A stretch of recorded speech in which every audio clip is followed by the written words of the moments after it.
मैं इस वीडियो में आप सभी को समझाऊंगा कि स्वतंत्रता प्राप्ति के बाद भारत का विदेशी व्यापार कैसा था। मतलब जब इंडिया इंडिपेंडेंट हुआ, आज़ाद हुआ, तो उसके बाद हमारा इंटरनेशनल ट्रेड, फॉरेन ट्रेड, विदेशी व्यापार किस सिचुएशन में था, किस क्या क्या वो उसमें देखने को आपको मिला चेंजेस, वो सभी मैं आपको इस वीडियो में डाटा के थ्रू जो है वो समझाऊंगा। अगर आपको ये वीडियो देखनी है, ये टॉपिक्स को जानना है, तो आप इस वीडियो को स्टार्टिंग से एंड तक ज़रूर देखिएगा, आपको अच्छे तरीके से समझ में आ जाएगा। तो चलिए दोस्तों स्टार्ट करते हैं इस वीडियो को।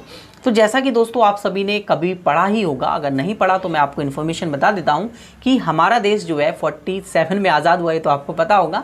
उसके बाद हमारे देश को चलाने के लिए, इकोनॉमिकली मजबूत करने के लिए, आर्थिक रूप से मजबूत करने के लिए हमको एक इकोनॉमिक प्लान की ज़रूरत थी, आर्थिक नियोजन की ज़रूरत थी। तो हमने 1950 में जो है क्या नीति आयोग का गठन किया, ठीक है, यानी प्लानिंग कमीशन को हमने बनाया और हमने जो है फर्स्ट प्लान लॉन्च किया 1951 में। मतलब हमने 5 ईयर प्लान्स को लॉन्च करना स्टार्ट करा अपने गोल्स को अचीव करने के लिए। तो जो फर्स्ट 5 ईयर प्लान है वो 1951 1 अप्रैल को लॉन्च कर दिया गया। 1 अप्रैल 1951 को पहली पंचवर्षीय योजना लागू की गई, जो हमारी इकोनॉमी को ग्रो करेगी, हमारी इकोनॉमी के इंटरनेशनल ट्रेड पर भी ध्यान देगी। जैसा कि आप यहाँ पर देख सकते हैं 1951 के आरंभ से ही हमारी योजना स्टार्ट हो चुकी है।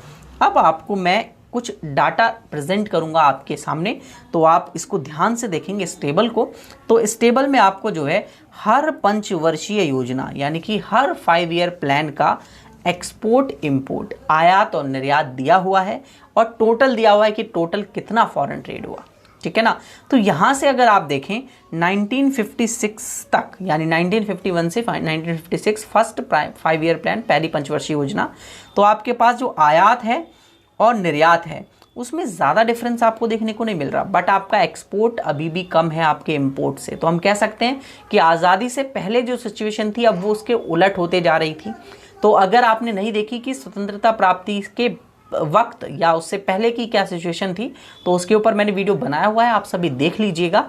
इस वीडियो में मैं आपको अलग टॉपिक को बताऊंगा, ठीक है। मैं इसके बाद की सिचुएशन बताऊं कि आज़ादी हम हो चुके हैं, अब क्या है हमारा ट्रेड, ठीक है ना।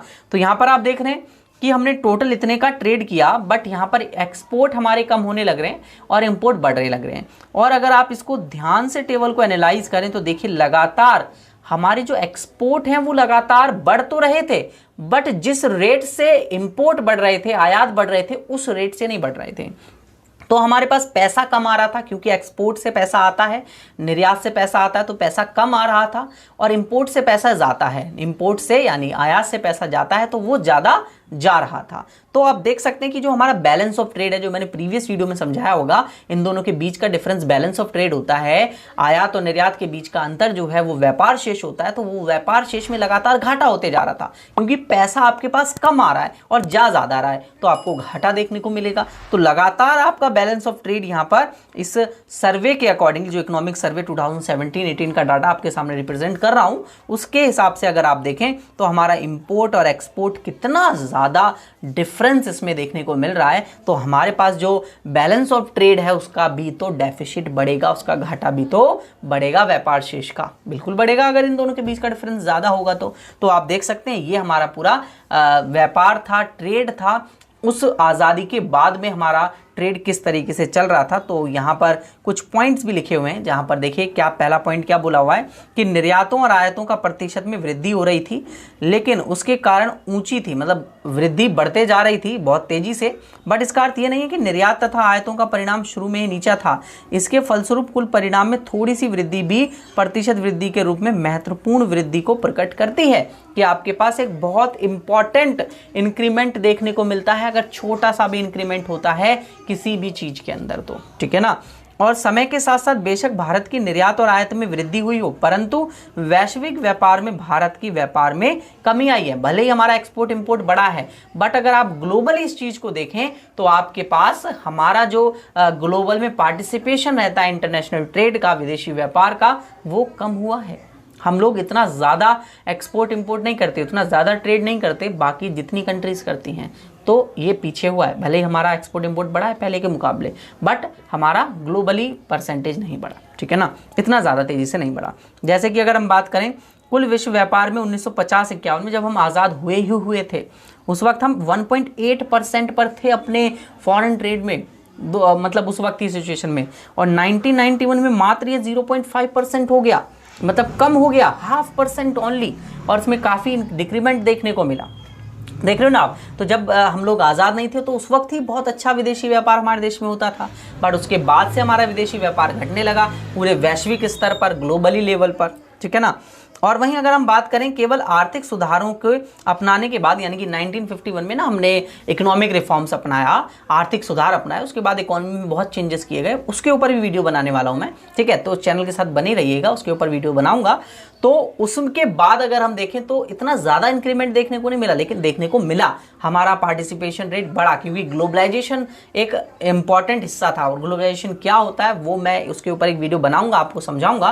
ग्लोबलाइजेशन के लिए आप ये समझ लीजिए कि वैश्विक स्तर पर सारे देश मिलकर आपस में एक दूसरे की मदद करेंगे और आपस में व्यापार को चलाएंगे। ये मान लीजिए छोटा सा भी मैंने आपको बताया, ठीक है, बेसिक सा।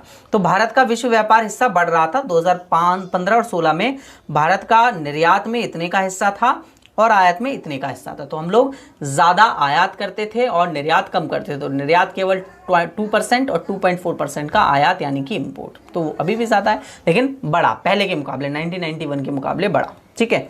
अब फिर से केवल आर्थिक सुधारों को अपनाने के बाद व्यापार में ही परिणात्मक परिवर्तन आए। तो हमने जब आर्थिक सुधार, इकोनॉमिक रिफॉर्म्स अपनाया, तो मैंने कहा बहुत बड़ा चेंज है इकोनॉमिक रिफॉर्म्स, उसके वजह से इंडियन इकोनॉमी का एक पूरा रूप ही चेंज हो गया।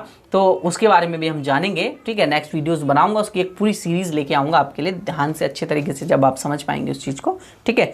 तो ये था पूरी की पूरी सिचुएशन जो हम बात कर रहे थे कि इंटरनेशनल ट्रेड जो हमारी आज़ादी के बाद कैसा था भारत का, तो वो इस तरीके से था। इन 3 पॉइंट्स में आपने इन चीज़ को समझा और आप सभी को अच्छे से समझ में भी आया होगा, मैं आशा करता हूँ।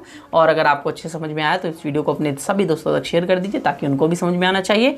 वीडियो को लाइक ज़रूर कर दीजिए और अभी के अभी आप कमेंट कर दीजिए अगर आपको कोई डाउट या सुझाव हो मेरे लिए, या कुछ भी चीज़ आपको जाननी हो तो। और आप मुझे फॉलो कर लीजिए फेसबुक, इंस्टाग्राम पर मैं आपको मिल जाता हूँ, लिंक डिस्क्रिप्शन में दी हुई है। टॉप क्लासेस ऐप डाउनलोड कर लीजिए, उस पर मैं आप सभी को पूरी क्लासेस प्रोवाइड कराता हूँ। तो अगर आप एकेडमिक क्लासेस ज्वाइन करना चाहते हैं मेरे साथ, तो टॉप क्लासेस ऐप को भी डाउनलोड कर लीजिए। और अगर आप एक न्यू व्यूअर है मेरे चैनल पर, तो चैनल को सब्सक्राइब जरूर कर लीजिए, क्योंकि इसी तरीके की वीडियोस मैं आप सभी के लिए बनाता रहता हूँ। वीडियो देखने के लिए धन्यवाद। अगले वीडियो में मिलेंगे, जहाँ पर हम इसी तरीके के और टॉपिक्स को डिस्कस करेंगे।